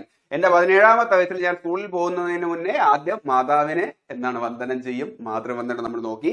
അടുത്ത് വയസ്സായ അമ്മുമ്മയെ വന്ദനം ചെയ്യും എന്നാണ് പറഞ്ഞത്. യെസ്, വയവന്ദന എന്റെ 17ാമത്തെ വയസ്സ് വെച്ചിട്ട് കണക്ട് ചെയ്യൂ. 2017 വന്ന മറ്റൊരു സ്കീമാണ് വയവന്ദന യോജന. 2017 മെയ് 4-ാം തീയതി തൊഴിലാളി ദിനം കഴിഞ്ഞ് 3 ദിവസം കഴിഞ്ഞിട്ടാണ് വയവന്ദന യോജന വന്നത് എന്ന് ഓർത്തോളൂ. ആ പേരിൽ തന്നെയുണ്ട് വയവന്ദന എന്നാൽ വയസ്സായ ആൾക്കാർക്ക് വന്ദനം ചെയ്ത് പെൻഷൻ നൽകുന്ന പദ്ധതി എന്ന് ഓർത്തോളൂ. അല്ലെ, ജോലിയൊക്കെ നമ്മൾ റിട്ടയർഡ് ആവുന്നത് സാധാരണയായിട്ട് 60 വയസ്സിന് ശേഷമായിരിക്കും. അപ്പൊ 60-ന് ശേഷം വയസ്സായി, അപ്പൊ എല്ലാവരും വന്ദനം ചെയ്ത് പെൻഷൻ കൊടുക്കുന്നു എന്നോർത്താൽ മതി. പ്രധാൻ മന്ത്രി വയ വന്ദന യോജന ലോഞ്ച് ചെയ്യുന്നത് 2017 മെയ് 4 തൊഴിലാളി ദിനം കഴിഞ്ഞ് 3 ദിവസം കഴിഞ്ഞിട്ടാണ്. 60 വയസ്സിന് മുകളിലുള്ള മുതിർന്ന പൗരന്മാർക്ക് കേന്ദ്ര സർക്കാർ ആവിഷ്കരിച്ച പെൻഷൻ പദ്ധതിയാണ് പ്രധാൻ മന്ത്രി വയ വന്ദന യോജന. LIC വഴിയാണ് ഈ പദ്ധതി നടപ്പിലാക്കുന്നത്. 10 വർഷത്തേക്ക് ഉറപ്പായ പെൻഷൻ നൽകുന്നു. 60 വയസ്സിന് ശേഷം 10 വർഷത്തേക്ക് പെൻഷൻ ഉറപ്പിക്കുന്ന പദ്ധതിയാണ്. എന്നാൽ ഇതില് നിക്ഷേപമുണ്ട്. ഈ പദ്ധതിയിൽ പരമാവധി 15 ലക്ഷം രൂപ വരെ ആയിരിക്കും ഇവർക്ക് നിക്ഷേപിക്കാനായിട്ട് പറ്റുന്നത്, ഇൻഷുറൻസ് പോളിസി പോലെ. എങ്കിൽ ഇതിൽ നിന്നും പെൻഷൻ കിട്ടുന്നത് മിനിമം 1000 രൂപ പെർ മന്തും, എങ്കിൽ ഈ 15 ലക്ഷം രൂപ മാക്സിമം അവർ ഡെപ്പോസിറ്റ് ചെയ്തിട്ടുള്ളവർക്കാണെന്നുണ്ടെങ്കിൽ 9250 രൂപ പെർ മന്ത്, അല്ല എന്നുണ്ടെങ്കിൽ ഒരു വർഷത്തില് 1,11,000 രൂപ എന്ന നിരക്കിലുമായിരിക്കും കിട്ടുന്നതെന്ന് ഓർത്താൽ മതി. 2023-24 ഫൈനാൻഷ്യൽ ഇയർ പ്രകാരം 7.4% പെർ ആനമാണ് ഇതിന്റെ ഇൻട്രസ്റ്റ്. ഇത് ഏത് മിനിസ്ട്രിയുടെ അണ്ടറിൽ വരുന്നു എന്ന് ചോദിച്ചു കഴിഞ്ഞാൽ മിനിസ്ട്രി ഓഫ് ഫൈനാൻസ്. ഫൈനാൻസ് പണം നൽകുകയല്ലേ, അപ്പൊ മിനിസ്ട്രി ഓഫ് ഫൈനാൻസിന്റെ അണ്ടറിലാണ് വരുന്നത്. ഇത് ഏത് ഏജൻസിയാണ് നൽകുന്നതെന്ന് ചോദിച്ചാൽ life insurance corporation of India ആണ് എന്നും ഓർത്തോളൂ. അപ്പോ വയ വന്ദന യോജന, വയസ്സായ ആൾക്കാർക്ക് വന്ദനം പറഞ്ഞിട്ട് പെൻഷൻ നൽകുന്ന പദ്ധതി എന്നോർത്തോളൂ. ലോഞ്ച് ചെയ്ത് 2017 മെയ് 4-ന് തൊഴിലാളി ദിനം കഴിഞ്ഞ് 3 ദിവസം കഴിഞ്ഞതിന് ശേഷം മിനിസ്ട്രി ഓഫ് ഫൈനാൻസ് ആണ് എന്നും ഓർത്തോളൂ. എങ്കിൽ ഇനി നമുക്ക് അടുത്ത് നോക്കേണ്ടതാണ് സൗഭാഗ്യ സ്കീം. സൗഭാഗ്യ, ഞാൻ പറഞ്ഞു മാതാവിനെയും വയസ്സായ ആൾക്കാരെയും വന്ദിച്ചിട്ട് പോകുമ്പോഴത്തേക്കും അവർ പറയും നമ്മുടെ മകൻ നമ്മുടെ സൗഭാഗ്യമാണ് അല്ലെ. ആ രീതിയിൽ കണക്ട് ചെയ്യാനാണ് പറഞ്ഞത്. യെസ്, അത് വെച്ചിട്ട് നമുക്ക് ഓർക്കാം. സൗഭാഗ്യ യോജന വരുന്നത് 2017 സെപ്റ്റംബർ 25. സൗഭാഗ്യ ആ എസ്സിൽ തന്നെ തുടങ്ങുന്ന സെപ്റ്റംബറിലാണ്, 25-നുമാണ് വരുന്നത് 2017 എന്ന് ഓർത്തോളൂ. സാധാരണ സൗഭാഗ്യം ഭാഗ്യമൊക്കെ വരുമ്പോഴത്തേക്കും എല്ലാവരും വന്നിട്ട് ചില വിശ്വാസമൊക്കെ ഉള്ള ആൾക്കാർ എന്താണ് വിളക്ക് അല്ലെ തിരി കൊളുത്തി ആഘോഷിക്കും എന്ന് ഓർത്താൽ മതി. അപ്പൊ ആധുനിക കാലത്ത് തിരി കൊളുത്തുന്നതിന് പകരം എളുപ്പം എന്ന് പറഞ്ഞു കഴിഞ്ഞാൽ ഇലക്ട്രിക് തിരി കൊളുത്തുകയാണ്. ഇലക്ട്രിക് ലാമ്പ് കൊളുത്തി ആഘോഷിക്കും എന്നോർത്തോളൂ ഭാഗ്യം വരുമ്പോഴത്തേക്കും. ഓക്കെ, അപ്പൊ അത് വെച്ചിട്ട് നമുക്ക് കണക്ട് ചെയ്യാം. അതിൽ തന്നെയുണ്ട് സൗഭാഗ്യ. ഭാഗ്യം വരുമ്പോഴത്തേക്കും എല്ലായിടത്തും വന്നിട്ട് ഇലക്ട്രിക് തിരി കൊടുക്കാനായിട്ട് ഗവൺമെന്റ് എല്ലാ വീടുകളിലും ഇലക്ട്രിസിറ്റി എത്തിക്കുന്ന പദ്ധതിയാണ് എന്ന് ഓർത്താൽ മതി. അത് ലോഞ്ച് ചെയ്യുന്നത് 2017 സെപ്റ്റംബർ 25-നാണ്. ഇതിന്റെ മുഴുവൻ നാമം എന്ന് പറഞ്ഞു കഴിഞ്ഞാൽ പ്രധാൻ മന്ത്രി സഹജ് ബിജ്ലി ഹർ ഘർ യോജന എന്നാണ് എന്നും ഓർത്തോളൂ. അതാണ് സൗഭാഗ്യ. ഭാഗ്യം വരുമ്പോഴത്തേക്കും ഇലക്ട്രിക് ലാമ്പ് തെളിയിക്കും എന്ന് ഓർത്താൽ മതി. പ്രധാനമന്ത്രി സഹജ് ബിജ്ലി ഘർ ഘർ യോജന എന്നത് രാജ്യത്തെ എല്ലാ വീടുകളിലും വൈദ്യുതി എത്തിക്കുന്നതിനായിട്ട് കേന്ദ്ര സർക്കാർ ആരംഭിച്ച പദ്ധതിയാണ്. ഗ്രാമങ്ങളിലും നഗരങ്ങളിലുമുള്ള പാവപ്പെട്ട കുടുംബങ്ങൾക്ക് സൗജന്യമായി വൈദ്യുത കണക്ഷൻ നൽകുകയാണ് ഇതിന്റെ ഉദ്ദേശം. ഇതിൽ BPL കണക്ഷൻ, ബിലോ പോവർട്ടി ലൈനിലുള്ള ആൾക്കാർക്ക് സൗജന്യമായിട്ടും അല്ലാത്തവർക്ക് ഒരു കണക്ഷന് 500 രൂപയുടെ ഇതാണ് നൽകുന്നത്. ഈ 500 രൂപ എന്ന് പറയുന്നത് ഓരോ പ്രാവശ്യത്തെ ബില്ലിനോടൊപ്പവും 50 രൂപ വെച്ചിട്ട് 10 ഗഡുക്കളായിട്ട് അടച്ചാൽ മതിയാവും. BPLകാണെന്നുണ്ടെങ്കിൽ പൈസയെ വേണ്ട, മറ്റുള്ളവർക്കാണെന്നുണ്ടെങ്കിൽ 500 രൂപയാണ്, അതും 50 രൂപ വെച്ചിട്ട് 10 ബില്ലിൽ വെച്ചിട്ട് അടച്ചാൽ മതിയാവും. ഓക്കെ, ഇതിൽ സൗജന്യ LED ബൾബുകളും ഈ കണക്ഷനൊപ്പം നൽകുന്നു എന്ന് ഓർത്തോളൂ. വൈദ്യുതി എത്താത്ത വിദൂര ഗ്രാമങ്ങളിൽ സോളാർ അടിസ്ഥാനമാക്കിയിട്ടുള്ള ഒറ്റപ്പെട്ട സംവിധാനങ്ങളും നൽകുന്നു. വൈദ്യുതിയെ എത്തിയിട്ടില്ല എന്നുണ്ടെങ്കിൽ സോളാർ വെച്ച് കൊടുത്തിട്ട് അവർക്ക് അഡ്ജസ്റ്റ് ആവശ്യത്തിനുള്ള വൈദ്യുതി എത്തിക്കും എന്ന് ഓർത്താൽ മതി. ഇതിന്റെ ആനുകൂല്യം എന്ന് പറഞ്ഞു കഴിഞ്ഞാൽ 5 വർഷത്തേക്ക് മീറ്റർ അറ്റകുറ്റപ്പണികളും സൗജന്യമായിരിക്കും. അതും കൂടെ ഓർത്തോളും. അപ്പൊ ഇതിൽ മെയിൻ ആയിട്ട് ഓർക്കേണ്ടതെന്ന് കഴിഞ്ഞാൽ സൗഭാഗ്യ എന്ന് പറഞ്ഞു കഴിഞ്ഞാൽ ഭാഗ്യം വരുമ്പോഴത്തേക്കും ഇലക്ട്രിക് ലാമ്പ് വരുന്നു എന്ന് ഓർത്താൽ മതി. അതിലുണ്ട്. അപ്പൊ എല്ലാ വീടുകളിലും ഇലക്ട്രിസിറ്റി എത്തിക്കുക എന്നുള്ളതാണ് ഉദ്ദേശം. എങ്കിൽ നമുക്ക് അടുത്തതിലേക്ക് പോവാം. അതിനു മുന്നേ ഇത് ഏത് മിനിസ്ട്രിയുടെ അണ്ടറിൽ എന്ന് ചോദിക്കും. അത് ministry of power. Power, electricity എന്ന് പറഞ്ഞാൽ പവർ അല്ലേ, പവറാണ് നൽകുന്നത്. അപ്പൊ സ്വാഭാവികമായിട്ടും മിനിസ്ട്രി ഓഫ് പവർ ആണ്. പിന്നെ വന്നിട്ട് റൂറൽ ഇലക്ട്രിഫിക്കേഷൻ കോർപ്പറേഷൻ ലിമിറ്റഡ് ആണ് ഈ പദ്ധതി ഏറ്റെടുത്ത് നടത്തുന്നത് എന്നും ഓർത്തോളൂ. എങ്കിൽ അടുത്ത് നോക്കേണ്ടത് ഖേലോ ഇന്ത്യ സ്കീം. അതും 2017 തന്നെ വന്നിട്ടുള്ളതാണ്. നമ്മൾ കോഡ് പ്രകാരം പറഞ്ഞപ്പോൾ ഞാൻ പറഞ്ഞായിരുന്നു, മാതാവിനെ വന്ദിച്ചു, വയസ്സായ അമ്മുമ്മയെ വന്ദിച്ചു. എന്നിട്ട് ഞാൻ പോയത് എവിടെയെന്ന് പറഞ്ഞു കഴിഞ്ഞാൽ സ്കൂളിലല്ല, ക്ലാസ് കട്ട് ചെയ്ത് കളിക്കാനാണ്. കളിക്കുക എന്ന് പറഞ്ഞാൽ ഹിന്ദിയിൽ ഖേലോ എന്നാണ്. യെസ്, 2017 തന്നെയാണ് ഖേലോ ഇന്ത്യ സ്കീമും ലോഞ്ച് ചെയ്തിട്ടുള്ളത്. 2017 വന്നിട്ടുണ്ട് എന്നുണ്ടെങ്കിലും അതിലെ മത്സരങ്ങൾ ഖേലോ ഇന്ത്യയുടെ അണ്ടറിൽ കായിക മാമാങ്കങ്ങൾ നടക്കുന്നത് വന്നിട്ട് 2018 ജനുവരി തൊട്ടാണ്.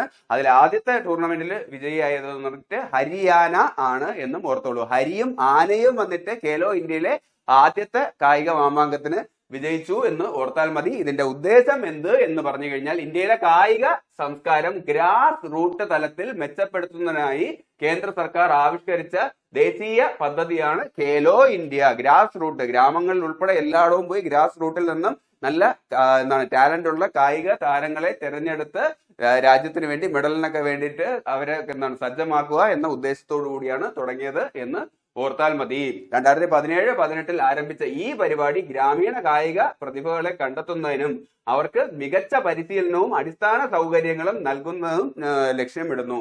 ഇത് 12ഓളം ഇവരുടെ ഘടകങ്ങളിലായിട്ട് ഈ ടാലന്റുകളെ തിരഞ്ഞെടുക്കുന്നതാണ് മെയിൻ ആയിട്ടുള്ള പരിപാടി. ഇതില് പ്രോത്സാഹനം എന്ന തരത്തില് തിരഞ്ഞെടുക്കപ്പെട്ട ആൾക്കാർക്ക് വന്നിട്ട് 5 ലക്ഷം രൂപ വീതം 8 വർഷത്തേക്ക് നൽകും. 8ന്റെ പണിയല്ല, 8 വർഷം 5 ലക്ഷം രൂപ വീതം നൽകും എന്നും ഓർത്താൽ മതി. ഇതുമായിട്ട് ബന്ധപ്പെട്ട് വന്നിട്ട് ഖേലോ ഇന്ത്യയിലെ മത്സരങ്ങളിൽ വന്നിട്ട് ആരൊക്കെയാണ് വിജയി എന്നുള്ളതൊക്കെ ചോദിക്കും, കറണ്ട് അഫയേഴ്സിലൊക്കെ വരാറുണ്ട്.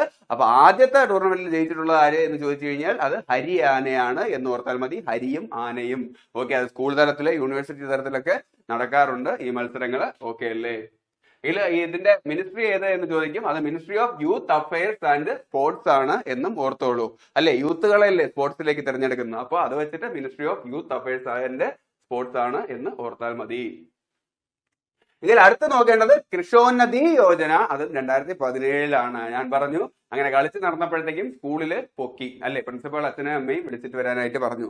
അപ്പൊ പറഞ്ഞു, ഇവൻ നല്ല തണ്ടും തടിയുണ്ട്, ഇവനെ വന്നിട്ട് പറമ്പിൽ കിളയ്ക്കാൻ വിട്ടു കഴിഞ്ഞാൽ നിങ്ങളുടെ കൃഷിയെങ്കിലും ഉന്നതിയാവും എന്ന് പറഞ്ഞു എന്ന് വെച്ചിട്ടാണ് ഓർക്കാനായിട്ട് പറഞ്ഞത്.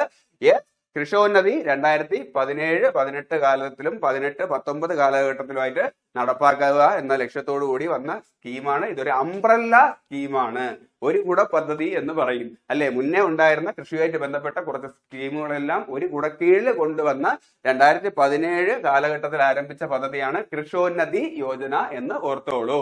ഇത് കൃഷോന്നതി യോജന എന്നത് കേന്ദ്ര സർക്കാർ കാർഷിക മേഖലയുടെ സമഗ്ര വികസനത്തിനായി ആവിഷ്കരിച്ച ഒരു കുട പദ്ധതിയാണ്.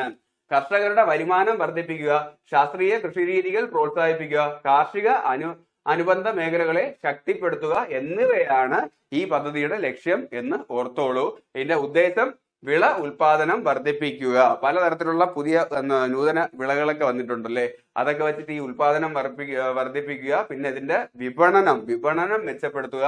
പിന്നെ മണ്ണ് സംരക്ഷണം, കർഷകരുടെ ക്ഷേമം തീർക്കുക എന്നിവയാണ്. അപ്പൊ കർഷകരുമായിട്ട് ബന്ധപ്പെട്ട കാര്യങ്ങളിലെ വികസനം, അതാണ് കൃഷോന്നതി. ആ പേരിൽ തന്നെ ഉണ്ട്, കൃഷി ഉന്നതമാക്കുക.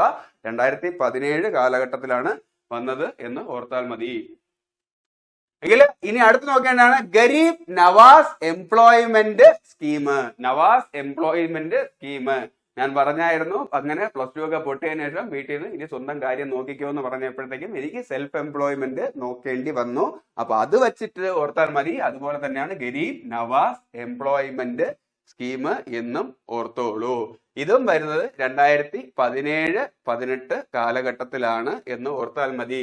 ഇത് പിന്നോക്കം നിൽക്കുന്ന ന്യൂനപക്ഷ സമൂഹങ്ങളിലെ യുവാക്കൾക്ക് തൊഴിൽ നൈപുണ്യം നൽകി അവരെ സ്വയം പര്യാപ്തമാക്കുക എന്ന ലക്ഷ്യവുമായിട്ട് വന്ന പദ്ധതിയാണ് എന്നും ഓർത്തോളൂ. അതാണ് ഗരീബ് നവാസ് എംപ്ലോയ്മെന്റ് സ്കീം. നവാസ് എന്ന് പറഞ്ഞു കഴിഞ്ഞു കഴിഞ്ഞാൽ ന്യൂനപക്ഷത്തില് ഉള്ള ഒരു സഹോദരനാണ് എന്ന് ഓർത്തോളൂ. ന്യൂനപക്ഷം എന്ന് പറഞ്ഞു കഴിഞ്ഞു കഴിഞ്ഞാൽ ഭൂരിപക്ഷം അല്ലാതെ എന്നാണ്. എണ്ണത്തിൽ കുറഞ്ഞ ഇതിൽ പെടുന്ന ആൾക്കാർ കോൺസ്റ്റിറ്റ്യൂഷൻ പ്രകാരം അത് മുസ്ലിം, ക്രിസ്ത്യൻ, സിഖ്, ബുദ്ധ, ജൈന, പാഴ്സി വിഭാഗത്തിൽപ്പെട്ട സഹോദരങ്ങളാണ് എന്ന് ഓർത്തോളൂ. അങ്ങനെയുള്ള ഒരു സഹോദരനാണ് നവാസ്. അപ്പൊ ഗരീബ് നവാസ് എംപ്ലോയ്മെന്റ് സ്കീം, എന്നാൽ നവാസ് ഒരു മൈനോറിറ്റിയിൽ ചേർന്നൊരു സഹോദരനാണ് എന്ന് ഓർത്തിട്ട് അത് വെച്ചിട്ട് കണക്ട് ചെയ്താൽ മതി. അപ്പോൾ മൈനോറിറ്റിയിലുള്ള നവാസിന് എംപ്ലോയ്മെന്റ് നൽകുന്ന സ്കീം അതാണ് ഗരീബ് നവാസ് എംപ്ലോയ്മെന്റ് സ്കീം. ഇത് പ്രകാരം വന്നിട്ട് വിവിധ മേഖലകളിൽ ആവശ്യമായ നൈപുണ്യ വികസന പരിശീലനങ്ങൾ നൽകുന്നു. ന്യൂനപക്ഷ വിദ്യാർത്ഥികൾക്കും യുവാക്കൾക്കും തൊഴിൽ അവസരങ്ങൾ വർദ്ധിപ്പിക്കുക എന്നതാണ് ലക്ഷ്യം. പിന്നെ കേന്ദ്ര ന്യൂനപക്ഷ കാര്യ മന്ത്രാലയത്തിന് കീഴിലാണ് ഇത് നടപ്പാക്കുന്നത് എന്നും ഓർത്തോളൂ. എങ്കിൽ മൈനോറിറ്റി കമ്മ്യൂണിറ്റിയിൽ തന്നെ ഇതിൽ കൂടുതലും വന്നിട്ട് ഇമ്പോർട്ടൻസ് നൽകുന്നത് സ്കൂളിൽ നിന്നും ഡ്രോപ്പ് ഔട്ട് ആയിട്ടുള്ള ആൾക്കാർക്കും പിന്നെ എക്കണോമിക്കലി വീക്കർ ആയിട്ടുള്ള ആൾക്കാർക്കുമാണ് എന്ന് ഓർത്തോളൂ. അല്ലെ, സാമ്പത്തികപരമായിട്ട് പിന്നോട്ട് നിൽക്കുന്ന ആൾക്കാർക്കും പിന്നെ സ്കൂൾ ഡ്രോപ്പ് ഔട്ട് നേരത്തെ വിദ്യാഭ്യാസം മുടങ്ങിയിട്ടുള്ള മൈനോറിറ്റി കമ്മ്യൂണിറ്റിയുള്ള സഹോദരങ്ങൾക്കാണ് ഇതിൽ കൂടുതലും വന്നിട്ട് ഇമ്പോർട്ടൻസ് ഈ സ്കീമിൽ നൽകുന്നത്. ഇത് ഏത് മിനിസ്ട്രിയുടെ അണ്ടറിലാണ് എന്ന് ചോദിച്ചു കഴിഞ്ഞാൽ മിനിസ്ട്രി ഓഫ് മൈനോറിറ്റി അഫയേഴ്സ് ആണ് എന്നും ഓർത്താൽ മതി. മൈനോറിറ്റി ഇതിലുള്ള സെഗ്മെന്റിലുള്ളവർക്ക് വന്നിട്ട് എംപ്ലോയ്മെന്റ് നേടിക്കൊടുക്കാനുള്ള സ്കീമാണ്. അപ്പൊ സ്വാഭാവികമായിട്ടും മിനിസ്ട്രി ഓഫ് മൈനോറിറ്റി അഫയേഴ്സിന്റെ അണ്ടറിലായിരിക്കും ഇത് വരുന്നത്. എങ്കിൽ ഇനി നമുക്ക് നോക്കേണ്ടത് 2018 നമുക്ക് പഠിക്കേണ്ട സ്കീമുകളാണ്. അപ്പൊ നമുക്ക് കോഡിലൂടെ കണക്ട് ചെയ്ത് പഠിക്കാം. അതിനു മുന്നേ ഏതൊക്കെ സ്കീമുകളാണെന്ന് ഞാൻ ജസ്റ്റ് ഒന്ന് വായിക്കാം. ആശാ സ്കീം, സമഗ്ര ശിക്ഷാ അഭിയാൻ, ഗോബർധൻ യോജന, ആയുഷ്മാൻ ഭാരത്, സതത് യോജന, ഇത്രയും കാര്യങ്ങളാണ് നമ്മൾ 2018 നോക്കാനായിട്ട് പോകുന്നത്. നമുക്ക് ഈ ഒരു രീതിയിൽ കണക്ട് ചെയ്യാം. 2018 എന്ന് പറഞ്ഞു കഴിഞ്ഞാൽ അതിലെ അവസാനത്തെ 18 മാത്രം നമുക്ക് എടുക്കാം. 18 കളരിക്ക് ആശാൻ എന്നൊക്കെയല്ലേ പറയുന്നത്. യെസ്, അത് വെച്ചിട്ട് ആശ എന്നാൽ ആശാൻ എന്ന് ഓർത്തോളൂ. യെസ്, ആശാ സ്കീം വരുന്നത് 2018 ആണ്. 18 കളരിക്ക് ആശാൻ. അപ്പൊ 18 കളരിക്ക് ആശാന്റെ അണ്ടറിൽ നമ്മൾ എപ്പോഴും പോകുന്നത് എന്തിനായിരിക്കും? സമഗ്രമായ ശിക്ഷണം അഭ്യസിക്കാനായിരിക്കും അല്ലേ ശിഷ്യന്മാര്. യെസ്, അത് വെച്ചിട്ട് നമുക്ക് ഓർക്കാം. സമഗ്ര ശിക്ഷാ അഭിയാൻ വരുന്നത് 2018. 18 കളരിക്ക് ആശാന്റെ അണ്ടറിൽ സമഗ്രമായ ശിക്ഷ അഭ്യസിക്കാനായിട്ട് പോയി. ആര് പോയി? ആ ശിഷ്യന്റെ പേരാണ് ഗോബർധൻ എന്നും ഓർത്തോളൂ. യെസ്, ഗോബർധൻ യോജന വരുന്നതും 2018 അങ്ങനെ ശിക്ഷണമൊക്കെ കഴിഞ്ഞ് ഗോബർധൻ എല്ലാം പഠിച്ചു കഴിയുമ്പോഴത്തേക്കും 18 കളരിക്ക് ആശാൻ പറയും, നീ അങ്ങനെ എല്ലാം പഠിച്ചു കഴിഞ്ഞു, ആയുഷ്മാൻ ഭവ. അങ്ങനെ കണക്ട് ചെയ്യാം. യെസ്, 2018 ആയുഷ്മാൻ ഭാരതം വരുന്നത്. ആയുഷ്മാൻ ഭവ അല്ല, ആയുഷ്മാൻ ഭാരതാണ്. അത് ഈ രീതിയിൽ നിന്ന് ഓർത്താൽ മതി. എങ്കിൽ നമുക്ക് ആദ്യം ഈ 4 യോജനകൾ നോക്കാം. നോക്കിയതിനു ശേഷം സതത്തിലോട്ട് വരുമ്പോഴത്തേക്കും അതെങ്ങനെയാണ് കണക്ട് ചെയ്യേണ്ടത് ഞാൻ പറയാം. ഓക്കെ, യെസ്, ആദ്യം നമ്മൾ നോക്കാനായിട്ട് പോകുന്നത് ആശാ സ്കീമാണ്. ആശാ യോജന വരുന്നത് 2018. 18 കളരിക്ക് ആശാൻ എന്നുള്ള രീതിയിൽ കണക്ട് ചെയ്യാനാണ് ഞാൻ പറഞ്ഞത്. യെസ്, ഇതിന്റെ മുഴുവൻ നാമം PM ആശ അഥവാ പ്രധാനമന്ത്രി അന്നദാത ആയ് സംരക്ഷൺ അഭിയാൻ എന്നാണ് ഇതിന്റെ മുഴുവൻ നാമം. ഈ രീതിയിൽ ഓർത്താൽ മതി. ആശാൻ അന്നദാതാവിനെ സപ്പോർട്ട് ചെയ്തു. ആശാൻ അല്ലേ നമുക്ക് അന്നം തരുന്ന തൊഴിലൊക്കെ പറഞ്ഞിരുന്നത്. അപ്പൊ അത് വെച്ചിട്ട് ഓർക്കുക, ആശാൻ അന്നദാതാവിനെ സപ്പോർട്ട് ചെയ്തു എന്ന്. യെസ്, അതിലുണ്ട്. അന്നദാതാവ് എന്ന് പറഞ്ഞു കഴിഞ്ഞാൽ ആരാണ്? നമുക്ക് അന്നത്തിനുള്ള വഴി ഉണ്ടാക്കി തരുന്നത് കർഷകനല്ലേ. യെസ്, കർഷകർക്ക് മിനിമം സപ്പോർട്ട് പ്രൈസ് ഉറപ്പുവരുത്തുന്ന കേന്ദ്ര സർക്കാരിന്റെ പദ്ധതിയാണ് ആശ. അതാണ് ആശ അന്നദാതാവ്. കർഷകനെ സപ്പോർട്ട് ചെയ്തു. യെസ്, സപ്പോർട്ട് എന്നാൽ മിനിമം സപ്പോർട്ട് പ്രൈസ്. ഈ രീതിയിൽ കണക്ട് ചെയ്യൂ. കർഷകർക്ക് അവരുടെ വിളകൾക്ക് ന്യായമായ മിനിമം താങ്ങുവിലയാണ് support. MSP minimum support price ഉറപ്പാക്കുന്നതിനായി കേന്ദ്ര സർക്കാർ ആവിഷ്കരിച്ച സമഗ്ര പദ്ധതിയാണ് പ്രധാനമന്ത്രി അന്നദാത ആയ് സംരക്ഷൺ അഭിയാൻ അഥവാ PM ആശ. 2018 ആരംഭിച്ച ഈ പദ്ധതി വിപണിയിലെ വിലയിടിവിൽ നിന്നും കർഷകരെ സംരക്ഷിക്കാനും ഉൽപാദന ചെലവിന്റെ 1.5 മടങ്ങ് വരുമാനം ഉറപ്പാക്കാനും അവര് ലക്ഷ്യമിടുന്നു. കർഷകരുടെ ചെലവിന്റെ 1.5 മടങ്ങ് ഉറപ്പായിട്ട് ഇപ്പൊ 100 രൂപ കർഷകൻ വന്നിട്ട് ഇതിലിട്ടിട്ടുണ്ടെന്നുണ്ടെങ്കിൽ അതിന്റെ 1.5 മടങ്ങ് കാശ് ഗവൺമെന്റ് ഉറപ്പിക്കുന്ന പദ്ധതിയാണ് ഇത് എന്ന് ഓർത്തോളൂ. അത് മാത്രമല്ല പ്രൈസ് സപ്പോർട്ട് സ്കീമും ഇതുവഴി വന്നു. അത് PSS എന്ന് പറയും. പയറുവർഗ്ഗങ്ങൾ, എണ്ണക്കുരുക്കൾ, കൊപ്ര എന്നിവയുടെ ഭൗതിക സംഭരണം കേന്ദ്ര നോഡൽ ഏജൻസികൾ വഴി നടത്തുകയും ചെയ്യുന്നു. പ്രൈസ് ഡിഫിഷ്യൻ പേയ്മെന്റ് സ്കീം ഇത്ര ഡീപ്പായിട്ടൊന്നും പഠിക്കണ്ട, ഞാൻ ജസ്റ്റ് പറഞ്ഞു പോകുന്നതേ ഉള്ളൂ. PDPS മിനിമം താങ്ങുവിലയേക്കാൾ കുറവാണ് വിപണിയിലെ വിലയെങ്കിൽ കർഷകർക്ക് നേരിട്ട് ബാങ്ക് അക്കൗണ്ടിലേക്ക് നഷ്ടപരിഹാരവും നൽകുന്ന സ്കീമാണ്. അപ്പൊ ഒറ്റ കാര്യം ആലോചിച്ചാൽ മതി, അതിൽ നിന്ന് നമുക്ക് ഇതെല്ലാം കണക്ട് ചെയ്യാം. കർഷകന് നഷ്ടം വരികയാണെന്നുണ്ടെങ്കിൽ അവിടെ താങ്ങാനായിട്ട് ഗവൺമെന്റ് വരും. അല്ല, അതാണ് ഞാൻ പറഞ്ഞത്, ആശാൻ അന്നദാതാവിനെ സപ്പോർട്ട് ചെയ്യും എന്നോർത്തോളൂ. ആ ആശാൻ ഗവൺമെന്റ് ആണ് എന്നും ഓർത്താൽ മതി. എങ്കില് മാർക്കറ്റ് ഇൻവെൻഷൻ സ്കീം MIS ഇതിന്റെ ഭാഗമായിട്ട് വരുന്നു. കാർഷിക വിളകളുടെ വില സ്ഥിരത ഉറപ്പാക്കാനായും ഗവൺമെന്റ് ഇടപെടുന്ന പദ്ധതിയാണ് ഇത്. അതാണ് ആശാൻ അന്നദാതാവിനെ സപ്പോർട്ട് ചെയ്യുന്നു എന്ന് ഓർത്താൽ മതി. ഇത് ഏത് മിനിസ്ട്രിയുടെ അണ്ടറിലാണ് എന്ന് ചോദിക്കും. Ministry of agriculture and farmers വെൽഫെയറിന്റെ അണ്ടറിലാണ്. കാരണം അല്ലെ, ഫാർമേഴ്സിന് വേണ്ടിയിട്ടുള്ള പദ്ധതിയാണ്. അപ്പൊ സ്വാഭാവികമായിരിക്കും അഗ്രികൾച്ചറും ഫാർമേഴ്സുമായിട്ട് ബന്ധപ്പെട്ട മിനിസ്ട്രി ആയിരിക്കുമല്ലോ. ഇത് 2018 സെപ്റ്റംബറിലാണ് ലോഞ്ച് ചെയ്യുന്നത്. അപ്പൊ ആശാൻ അന്നദാതാവിന് വേണ്ടി ഇതൊക്കെ സെറ്റ് ചെയ്ത് കൊടുക്കുന്നത് സെപ്റ്റംബറിലാണ് എന്ന് ഓർത്താൽ മതി. 18 കളർക്ക് ആശാനാണ്. യെസ്, 2018 18 സെപ്റ്റംബറിലാണ് ഇത് വരുന്നത് എന്നും ഓർത്തോളൂ. എങ്കിൽ അടുത്ത് നോക്കേണ്ടതാണ് സമഗ്ര ശിക്ഷ അഭിയാൻ. ഞാൻ പറഞ്ഞു ആശാന്റെ കീഴില് 18 കളർക്ക് ആശാന്റെ കീഴില് സമഗ്രമായ ശിക്ഷ അഭ്യസിക്കാനാണ് പോയത് എന്നല്ലേ. യെസ്, അത് വെച്ചിട്ട് കണക്ട് ചെയ്യാം. ഇത് വേറൊന്നുമല്ല, പ്രീ സ്കൂൾ മുതൽ 12ാം ക്ലാസ് വരെ ഗുണനിലവാരമുള്ള വിദ്യാഭ്യാസം ഉറപ്പാക്കുന്നതിനായി കേന്ദ്ര സർക്കാർ ആവിഷ്കരിച്ച സംയോജിത പദ്ധതിയാണ് സമഗ്ര ശിക്ഷ അഭിയാൻ എന്ന് ഓർത്തോളൂ. ഇത് പ്രകാരം ഇതിന് മുന്നേ ഉണ്ടായിരുന്ന 3 സ്കീമുകളെ ലയിപ്പിച്ച് ഒന്നാക്കുന്ന ഒരു പദ്ധതിയുമാണ്. അത് ഏതൊക്കെയെന്ന് പറഞ്ഞു കഴിഞ്ഞു കഴിഞ്ഞാൽ രാഷ്ട്രീയ മാധ്യമിക് ശിക്ഷ അഭിയാൻ RMSA, സെക്കൻഡറി എഡ്യൂക്കേഷൻ, പിന്നെ ടീച്ചേഴ്സ് എഡ്യൂക്കേഷനും ടീച്ചേഴ്സ് ട്രെയിനിങ്, പിന്നെ സർവശിക്ഷ അഭിയാനും. ഇത് 3നെയും ഒരുമിച്ചാണ് സമഗ്ര ശിക്ഷ അഭിയാൻ കൊണ്ടുവന്നത് എന്നോർത്തോളൂ. ഇത് ലോഞ്ച് ചെയ്യുന്നത് 2018 മെയ് 24. നിങ്ങൾക്കറിയാം ജൂൺ മാസം 1-ാം തീയതി ആയിരിക്കും സ്കൂള് തുറക്കുന്നത്. അപ്പൊ അതിനും ഒരാഴ്ച മുന്നെയാണ് മെയ് 24. അപ്പൊ സ്കൂൾ അടച്ചിരിക്കുമ്പോഴത്തേക്ക് തുറക്കാൻ ഒരാഴ്ച മുന്നേ ഉള്ളപ്പം ഈ സെറ്റപ്പ് എല്ലാം വന്നിട്ട് കുട്ടികൾക്ക് ചെയ്തു കൊടുത്തു എന്നോർത്തോളൂ. അത് 12ാം ക്ലാസ് വരെയുള്ള വിദ്യാഭ്യാസത്തിന്റെ ഗുണനിലവാരം ഉറപ്പാക്കാൻ കൊണ്ടുവന്ന പദ്ധതിയാണ് ഇത് എന്ന് ഓർത്താൽ മതി. പ്രീ പ്രൈമറി മുതൽ ഹയർ സെക്കൻഡറി വരെ തടസ്സമില്ലാത്ത വിദ്യാഭ്യാസത്തിലെ ഗുണനിലവാരം ഉറപ്പുവരുത്തുക, സാമൂഹികവും ലിംഗപരവുമായിട്ടുള്ള അസമത്വങ്ങൾ കുറയ്ക്കുക വിദ്യാർത്ഥികളുടെ ഇടയിൽ. 2009 കൊണ്ടുവന്നിട്ടുള്ള RTE ഉണ്ടല്ലോ, right to education act, 2010 April 1-നാണ് നിലവിൽ വരുന്നത്. അതിൽ പറയുന്ന അവകാശങ്ങളെല്ലാം ഇതിലൂടെ നടപ്പാക്കാനായിട്ട് ഗവൺമെന്റ് ശ്രമിച്ചു എന്നും ഓർത്താൽ മതി. എങ്കിൽ അടുത്ത് നമ്മൾ നോക്കാനായിട്ട് പോകുന്നതാണ് ഗോവർദ്ധൻ യോജന അഥവാ ഗോവർദ്ധൻ സ്കീം. ഞാൻ പറഞ്ഞു ആശാന്റെ ശിഷ്യനാണ് ഗോവർദ്ധൻ, ആ രീതിയിൽ ഓർക്കാനാണ്. ഗോവർദ്ധൻ സ്കീമിന്റെ മുഴുവൻ നാമം എന്ന് പറഞ്ഞു കഴിഞ്ഞാൽ galvanising organic bio agro resource Dhan. അതിൽ തന്നെയുണ്ട് ഗോബർധൻ എന്നാൽ ഗോബർ ഗ്യാസ് എന്നും പഠിച്ചോളൂ. ഗോബർ ഗ്യാസ് എന്ന് പറഞ്ഞു കഴിഞ്ഞാൽ അല്ലേ പശുവിന്റെ നാൽക്കാലികളുടെ ഈ ചാണകത്തിൽ നിന്നൊക്കെ നമ്മൾ വന്നിട്ട് ഉണ്ടാക്കുന്ന ഗ്യാസ് അല്ലേ.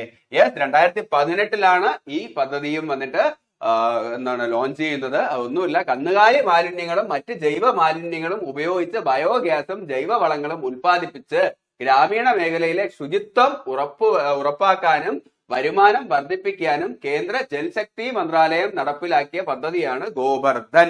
ജൽശക്തിയാണ് അല്ലെ, ജലത്തിലൂടെയാണ് ഈ നാൽക്കാലികളുടെ ചാണകം എല്ലാം വന്നിട്ട് വൃത്തിയാക്കിയിട്ട് അതിനെ വന്നിട്ട് ബയോഗ്യാസ് ആക്കി മാറ്റും എന്നും ഓർത്താൽ മതി.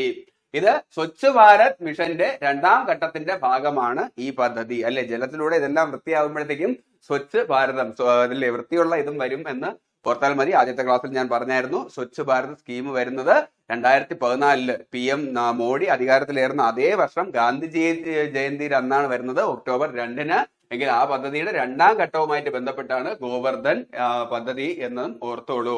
ഇത് ഗ്രാമങ്ങളിലെ കന്നുകാലി മാലിന്യങ്ങളും മറ്റു ജൈവ മാലിന്യങ്ങളും സുരക്ഷിതമായി കൈകാര്യം ചെയ്യുക എന്ന ഉദ്ദേശവും പിന്നെ ഊർജോൽപാദനം അതിൽ നിന്നും അത് വൃത്തിയായിട്ട് മാറ്റുക ഒന്നുണ്ട്, എന്നിട്ട് അതിൽ നിന്നും ബയോഗ്യാസ്, കംപ്രസ്ഡ് ഗ്യാസ് എന്നിവ ഉൽപ്പാദിപ്പിച്ച് ഗ്രാമങ്ങളെ ഊർജ്ജസ്വലമാക്കുക എന്നതാണ് അടുത്ത ഉദ്ദേശം. എന്നിട്ട് അതിലൂടെ കർഷകർക്കും ഗ്രാമീണർക്കും കന്നുകാലി മാലിന്യങ്ങളിൽ നിന്നും വരുമാനം നേടാനുള്ള അവസരം ഉണ്ടാക്കി കൊടുക്കുക. പിന്നെ ജൈവ കൃഷിക്ക് ആവശ്യമായ വളവും ഇതിലൂടെ ഉൽപ്പാദിപ്പിക്കാനായിട്ട് പറ്റും അല്ലെ. ഒരു ചാണകമൊക്കെ വൃത്തിയാക്കുന്നതിൽ നിന്നും എന്തുമാത്രം കാര്യം, ബയോഗ്യാസ് ഉണ്ടാക്കും, പിന്നെ അതിലൂടെ വന്നിട്ട് ജൈവ കൃഷിക്ക് ഉള്ള വളം ഉൽപ്പാദിപ്പിക്കാം, പിന്നെ ഇതിലൂടെ കർഷകർക്കും ഗ്രാമീണർക്കും ഉള്ള വരുമാനം കൂട്ടാനായിട്ട് കഴിയും. പിന്നെ വന്നിട്ട് ഗ്രാമീണ മേഖലയിൽ പുതിയ തൊഴിലവസരങ്ങൾ സൃഷ്ടിക്കുക എന്നിവയാണ് ഈ പദ്ധതിയുടെ ലക്ഷ്യം. അപ്പൊ ആ പേരിൽ തന്നെയുണ്ട് ഗോബർ ഗ്യാസ് ആണ്, ഗോവർദ്ധൻ എന്ന് ഓർത്താൽ മതി. അതിൽ നിന്നും നമുക്ക് കണക്ട് ചെയ്യാം. ഇത് മിനിസ്ട്രി ഓഫ് ജൽ ശക്തിയുടെ ഭാഗമാണ്. അപ്പൊ ഗോബർ ഗ്യാസ് അല്ലെ, ചാണകമൊക്കെ വന്നിട്ട് ജലം കൊണ്ട് വൃത്തിയാക്കി എന്നും ഓർത്താൽ മതി. ഇതിലെ നോഡൽ ഡിപ്പാർട്ട്മെന്റ്, ഇതിന് വേണ്ടിയിട്ട് ഇറങ്ങിയിട്ടുള്ള ഡിപ്പാർട്ട്മെന്റ് എന്ന് പറഞ്ഞാൽ department of drinking water and sanitation ആണ് എന്നും ഓർത്താൽ മതി. അപ്പൊ 2018 വന്നിട്ടുള്ളത്. അപ്പൊ 18 കളരി കാസാന്റെ ശിഷ്യനാണ് ഗോവർദ്ധൻ. ആ രീതിയിലും കണക്ട് ചെയ്തോളൂ. എങ്കിൽ അടുത്ത് നോക്കേണ്ടതാണ് ആയുഷ്മാൻ ഭാരത്. ശിഷ്യൻ ഇതെല്ലാം പൂർത്തിയാക്കിയിട്ട് അളവുകളെല്ലാം പഠിച്ചിട്ട് പോകുമ്പോൾ ഗുരു എന്താ പറയുന്നത്? ആയുഷ്മാൻ ഭവ. അത് വെച്ചിട്ട് ആയുഷ്മാൻ ഭാരത് എന്നും ഓർത്താൽ മതി. 18 കളരി കാശാനല്ലേ? യെസ്, അതും 2018 ലോഞ്ച് ചെയ്തത് എന്നും ഓർത്തോളൂ. 2018 സെപ്റ്റംബർ 23 ആയുഷ്മാൻ ഭാരത് പദ്ധതിയും വരുന്നത് എന്ന് ഓർത്താൽ മതി. സാമ്പത്തികമായി പിന്നോക്കം നിൽക്കുന്ന കുടുംബങ്ങൾക്ക് പ്രതിവർഷം 5 ലക്ഷം രൂപ വരെ സൗജന്യ ചികിത്സ നൽകുന്ന ലോകത്തിലെ ഏറ്റവും വലിയ ആരോഗ്യ ഇൻഷുറൻസ് പദ്ധതിയാണ് ഇത് എന്ന് ഓർത്താൽ മതി. ഇത് ക്യാഷ്ലെസ് ആണ്, പണരഹിത സ്കീമും കൂടിയാണ് എന്ന് ഓർത്തോളൂ അല്ലെ. ആയുഷ്മാൻ ഭവ എന്ന് പറഞ്ഞ ആയുസ് നിലനിൽക്കുന്നുണ്ടെന്നുണ്ടെങ്കിൽ നമുക്ക് ചികിത്സ കിട്ടണമല്ലേ ആവശ്യമുള്ള സമയത്ത്. അങ്ങനെ ഗവൺമെന്റ് ആയുഷ്മാൻ ഭവ എന്ന് പറയുമ്പോഴത്തേക്ക് അതിൽ 5 ഉണ്ട്. 5 ലക്ഷം രൂപ വരെ വന്നിട്ട് സൗജന്യ ചികിത്സ നൽകുന്ന ലോകത്തിലെ ഏറ്റവും വലിയ ഇൻഷുറൻസ് സ്കീമാണ് ഇത് എന്നും ഓർത്തോളൂ. ആയുഷ്മാൻ ഭവ 5 ഉണ്ട്, 5 ലക്ഷമാണ് എന്നും ഓർത്താൽ മതി. കുടുംബത്തിന്റെ പ്രതിവർഷം 5 ലക്ഷം രൂപ വരെ സെക്കൻഡറി ട്രഷറി ചികിത്സാ സൗകര്യം ഇത് ആർക്കൊക്കെ ലഭിക്കും എന്ന് പറഞ്ഞു കഴിഞ്ഞാൽ 2011 സെൻസസ് പ്രകാരമുള്ള ദരിദ്ര കുടുംബങ്ങൾക്കാണ്. ഇപ്പൊ സെൻസസ് നടന്നിട്ടില്ല, ഈ 2026 കാലഘട്ടം ആയപ്പോഴത്തേക്കും. ഇതിന് മുന്നേ നടന്നത് വന്നിട്ട് 2011 അപ്പൊ അത് പ്രകാരമുള്ള ദരിദ്ര കുടുംബങ്ങൾക്കാണ് ഇത് ലഭിക്കുന്നത്. പിന്നെ 70 വയസ്സിന് മുകളിലുള്ള എല്ലാ ആളുകൾക്കും ഈ ലഭിക്കും. അപ്പൊ ആയുഷ്മാൻ ഭവ എന്ന് പറഞ്ഞാൽ 5 ലക്ഷം ദരിദ്ര കുടുംബങ്ങൾക്കും പിന്നെ 70 വയസ്സിന് മുകളിലുള്ള എല്ലാവർക്കും ആണ് എന്ന് ഓർത്താൽ മതി. ഇത് എംപാനൽ ചെയ്ത ആശുപത്രികളിൽ പണം അടയ്ക്കേണ്ട കാര്യമില്ല എന്നും ഓർത്തോളൂ. അപ്പൊ ഈ സ്കീം പ്രകാരം എംപാനൽ ചെയ്തിട്ടുള്ള ആശുപത്രി ഉണ്ട്, അവിടെ പണം അടയ്ക്കേണ്ടതില്ല. പിന്നെ ആശുപത്രിയിൽ പ്രവേശിക്കുന്നതിന് മുൻപുള്ള 3 ദിവസത്തെയും പിന്നെ ശേഷമുള്ള 15 ദിവസത്തെയും ചെലവുകൾ ഈ പദ്ധതി പ്രകാരം ലഭിക്കും. ഇന്ത്യയിൽ ഉടനീളം ഉപയോഗിക്കാം. സംസ്ഥാനത്തിന് പുറത്തും ചികിത്സ ലഭിക്കുന്നതാണ്. സർക്കാർ ആശുപത്രികളിലും തെരഞ്ഞെടുത്ത സ്വകാര്യ ആശുപത്രികളിലും ഈ പദ്ധതി പ്രകാരം ചികിത്സ ലഭിക്കും എന്ന് ഓർത്തോളൂ. അപ്പൊ ആയുഷ്മാൻ ഭവ 5 ലക്ഷം അല്ലേ, അങ്ങനെ ഓർത്താൽ മതി. ഇത് ആദ്യം നടപ്പിലാക്കുന്നത് എവിടെയെന്ന് ചോദിച്ചു കഴിഞ്ഞാൽ റാഞ്ചിയാണ്, ജാർഖണ്ഡില് എന്നോർത്തോളൂ. റാഞ്ചി കൊണ്ടുപോയ മനുഷ്യന്റെ ആയുസ് വർദ്ധിപ്പിക്കാനാണ് ഈ സ്കീം വന്നത്. ആ രീതിയിലും കണക്ട് ചെയ്യാം. എങ്കിൽ ഇത് ഏത് മിനിസ്ട്രിയുടെ അണ്ടറിലാണ് എന്ന് ചോദിച്ചാൽ ministry of health and family welfare ആണ്. നമ്മുടെ ഹെൽത്തുമായിട്ട് ബേസ് ചെയ്തിട്ടാണ് നമുക്ക് വന്നിട്ട് 5 ലക്ഷം രൂപ വരെ ഇത് കിട്ടുന്നതല്ലേ ചികിത്സാ സൗകര്യം. അപ്പൊ ഹെൽത്തുമായിട്ട് ബന്ധപ്പെട്ട മിനിസ്ട്രി ആണ് എന്ന് ഓർത്തോളൂ. അതാണ് ministry of health and family welfare. എങ്കിൽ ഇനി നോക്കേണ്ടതാണ് സദത് സ്കീം. സദത് സ്കീമും വരുന്നത് 2018 സദത് എന്ന് പറഞ്ഞു കഴിഞ്ഞാൽ സ്റ്റേറ്റ് എന്ന് പറയുന്നത് പോലെയല്ലേ സതത്ത്, അത് സ്റ്റേറ്റ് എന്നോർത്തോളൂ. സ്റ്റേറ്റ് ട്രാൻസ്പോർട്ട് എന്ന് കണക്ട് ചെയ്യണം. സ്റ്റേറ്റ് ട്രാൻസ്പോർട്ട് മുഴുവൻ വന്നിട്ട് ബയോഗ്യാസ്, പെട്രോൾ ഒന്നും ഇല്ലാതെ ബയോഗ്യാസ് ആക്കാനായിട്ട് കൊണ്ടുവന്ന പദ്ധതിയാണ്. ഈ രീതിയിലും കണക്ട് ചെയ്യൂ. 2018 വന്നത്. അപ്പോൾ 18 എന്ന് പറഞ്ഞു കഴിഞ്ഞാൽ സ്റ്റേറ്റ് ട്രാൻസ്പോർട്ടിൽ 18 വയസ്സ് കഴിഞ്ഞു കഴിഞ്ഞാലേ ഈ കൺസെഷൻ ടിക്കറ്റ് ഒക്കെ കിട്ടുള്ളൂ. ആ രീതിയിലും ഓർത്താൽ മതി. അപ്പോൾ അതാണ് 18 സ്റ്റേറ്റ് ട്രാൻസ്പോർട്ട് ബയോഗ്യാസ് ആക്കാനായിട്ട് കൊണ്ടുവന്ന പദ്ധതി. ആ രീതിയിൽ ഓർക്കൂ. 2018 ഒക്ടോബറിലാണ് ഇത് വരുന്നത്. സ്റ്റേറ്റ് ട്രാൻസ്പോർട്ട് ഓട്ടിച്ചത് ബയോഗ്യാസിൽ ഓട്ടിച്ചത് ഒക്ടോബറിലാണ് എന്ന് ഓർത്താൽ മതി. Ministry of petroleum and natural ഗ്യാസിന്റെ അണ്ടറിലാണ് ഇത് വരുന്നത്. അല്ലെ? സ്റ്റേറ്റ് ട്രാൻസ്പോർട്ട് ബയോഗ്യാസ് ആക്കാനായിട്ട് ministry of petroleum and natural gas വന്നു എന്നും ഓർത്താൽ മതി. ഇത് കംപ്രസ്ഡ് ബയോഗ്യാസ് ഉപയോഗം പ്രോത്സാഹിപ്പിക്കുന്നതിനായി ആവിഷ്കരിച്ച ഒരു പദ്ധതിയാണ്. സ്റ്റേറ്റ് പദ്ധതി സദത് പദ്ധതിയുടെ പ്രധാന ലക്ഷ്യം എന്ന് പറയുന്നത് ശുദ്ധമായ ഇന്ധനം, കാർഷിക മാലിന്യങ്ങൾ, കന്നുകാലി കാഷ്ടം, കന്നുകാലികളുടെ ചാണകം, മുനിസിപ്പാലിറ്റി ഖരമാലിന്യങ്ങൾ എന്നിവയിൽ നിന്നും ബയോഗ്യാസ് ഉൽപ്പാദിച്ച് വാഹന ആവശ്യങ്ങൾക്കായിട്ട് കംപ്രസ്ഡ് ബയോഗ്യാസ് ആക്കി മാറ്റുക. അതാണ് സതത് എന്ന് പറഞ്ഞു കഴിഞ്ഞാൽ സ്റ്റേറ്റ് ട്രാൻസ്പോർട്ട് ബയോഗ്യാസിൽ ഓടി, പെട്രോളൊക്കെ നിർത്തി എന്ന് കണക്ട് ചെയ്യാനായിട്ട് പറഞ്ഞത്. 18 വയസ്സ് കഴിഞ്ഞാൽ സ്റ്റേറ്റ് ട്രാൻസ്പോർട്ടിൽ വന്നിട്ട് കൺസ്ട്രക്ഷൻ ടിക്കറ്റ് കിട്ടൂ എന്നും ഓർത്തോളൂ. ഇതിൽ വായു മലിനീകരണം കുറയ്ക്കുക എന്ന ലക്ഷ്യവുമുണ്ട്. വൈക്കോല് കത്തിക്കുന്നത് മൂലമുണ്ടാകുന്ന മലിനീകരണങ്ങൾ കുറയ്ക്കുന്നതിനും കാർബൺ പുറന്തള്ളൽ കുറയ്ക്കുന്നതിനും ഇത് സഹായമാകും. നിങ്ങൾക്കറിയാം, പഞ്ചാബ്, ഹരിയാന മേഖലകളിലൊക്കെ ഇതേപോലെ ധാരാളം കാർഷിക മാലിന്യങ്ങളൊക്കെ കത്തിച്ച് ഡൽഹി പോലുള്ള ഏരിയയിൽ വന്നിട്ട് ധാരാളം മലിനീകരണം ഉണ്ടാവാറുണ്ട്. ഇനി അത് കത്തിക്കുകയൊന്നും വേണ്ട, അത് വെച്ചിട്ട് നമുക്ക് ബയോഗ്യാസ് ചെയ്യാം എന്നാണ് ഈ പദ്ധതി പറയുന്നത് എന്ന് ഓർത്താൽ മതി. അത് മാത്രമല്ല, ഇത് പ്രകാരം ഇന്ധന ഇറക്കുമതി കുറയ്ക്കുക. അല്ലെ? ഇപ്പൊ വന്നിട്ട് ഇറാനുമായിട്ടുള്ള യുദ്ധമൊക്കെ നടന്നപ്പോഴത്തേക്കും നമുക്ക് ഗ്യാസ്, പിന്നെ പെട്രോളിയം, പല ഇന്ധനങ്ങൾക്കൊക്കെ വന്നിട്ട് ക്ഷാമം നേരിടുന്നുണ്ട്. ഇവിടെ മാത്രമല്ല ലോകത്ത് മുഴുവനും ഉണ്ട്. അപ്പൊ ഇതൊക്കെ കുറയ്ക്കുക എന്ന് ലക്ഷ്യം വെച്ച് വന്ന 2018 വന്ന പദ്ധതിയാണ് എന്നും ഓർത്തോളൂ. ക്രൂഡ് ഓയിലിനെ ആശ്രയിക്കുന്നത് കുറയ്ക്കാൻ ഇത് സഹായിക്കുന്നു. പിന്നെ നിക്ഷേപ അവസരങ്ങൾ, സംരംഭകർക്ക് വന്നിട്ട് CBG പ്ലാന്റുകൾ സ്ഥാപിക്കുന്നതിനും ഓയിൽ മാർക്കറ്റിംഗ് കമ്പനികൾ ഇന്ധനം വിൽക്കുന്നതിനും ഇത് അവസരം ഒരുക്കുക എന്ന ലക്ഷ്യത്തോടു കൂടിയൊക്കെയാണ് വന്നത്. ഇതിന്റെ മറ്റൊരു ലക്ഷ്യം എന്ന് പറഞ്ഞു കഴിഞ്ഞാൽ 5000 CBG പ്ലാന്റുകൾ സ്ഥാപിച്ച് 2023-24 പ്രതിവർഷം 15 ദശലക്ഷം മെട്രിക് ടണ്ണ് CBG ഉൽപ്പാദിപ്പിക്കാനാണ് തുടക്കത്തിൽ ഈ പദ്ധതി ലക്ഷ്യമിട്ടത്. അപ്പൊ ഇത്രയേ ഉള്ളൂ. സതത് എന്നാൽ സ്റ്റേറ്റ് എന്നോർത്തോളൂ. സ്റ്റേറ്റ് ട്രാൻസ്പോർട്ട് ബയോഗ്യാസ് ആക്കുക. എന്നാണ് ഓടിത്തുടങ്ങിയെന്ന് പറഞ്ഞു കഴിഞ്ഞാൽ 2018 ഓടി. അതാണ് ഒക്ടോബർ 2018. 2018 ഓർക്കാൻ 18 വയസ്സ് കഴിഞ്ഞാൽ സ്റ്റേറ്റ് ട്രാൻസ്പോർട്ടിൽ കൺസ്ട്രക്ഷൻ കിട്ടൂ. ആ രീതിയിലും കണക്ട് ചെയ്യൂ. അപ്പോ ഈ ക്ലാസ്സിൽ ഇത്രയും കാര്യങ്ങളാണ് നമുക്ക് നോക്കാനായിട്ടുള്ളത്. നമ്മൾ ഈ ക്ലാസ്സിൽ 2016 മുതൽ 2018 വരെയുള്ള സ്കീമുകളാണ് നമ്മൾ നോക്കിയത്. ഈ ക്ലാസ്സിൽ പറഞ്ഞ സ്കീമുകളെല്ലാം നിങ്ങൾക്ക് കണക്ട് ആയിട്ടുണ്ട് എന്ന് ഞാൻ വിശ്വസിക്കുന്നു. ഈ ക്ലാസ് ഇവിടെ അവസാനിക്കുന്നില്ല, കാരണം സ്കീമുകൾ വലിയ ടോപ്പിക്കാണ്. അപ്പോൾ വരുന്ന ക്ലാസ്സുകളിൽ ഇതിന്റെ തുടർ ഭാഗങ്ങൾ ചെയ്യുന്നതായിരിക്കും. അപ്പോൾ ക്ലാസ് ഇഷ്ടമായാൽ ലൈക്ക് ചെയ്യാനും ഷെയർ ചെയ്യാനും സബ്സ്ക്രൈബ് ചെയ്യാനും മറക്കരുത്. ഞങ്ങളുടെ ക്ലാസ്സുകൾ നിങ്ങൾക്ക് റെഗുലറായിട്ട് എത്തുവാനായിട്ട് ബെല്ലൈക്കൻ ക്ലിക്ക് ചെയ്യാനും മറക്കരുത്. നിങ്ങളുടെ അഭിപ്രായം എന്ത് തന്നെയാണ് എന്നുണ്ടെങ്കിലും കമന്റ് ബോക്സിൽ അറിയിക്കാനും മറക്കരുത്. ഈ ക്ലാസ്സിന്റെ നോട്ട് വേണം എന്നുണ്ട് എങ്കിൽ ഡിസ്ക്രിപ്ഷനിൽ ഞാൻ ടെലഗ്രാം ചാനലിന്റെ ലിങ്ക് കൊടുത്തിട്ടുണ്ടാവും, അവിടെ ജോയിൻ ചെയ്തോളൂ. അപ്പോൾ അടുത്ത ക്ലാസ്സിൽ വീണ്ടും കാണാം. This is Vishnu G Ranjith. പഠിക്കൂ പഠിക്കൂ, പഠിച്ചുകൊണ്ടിരിക്കൂ.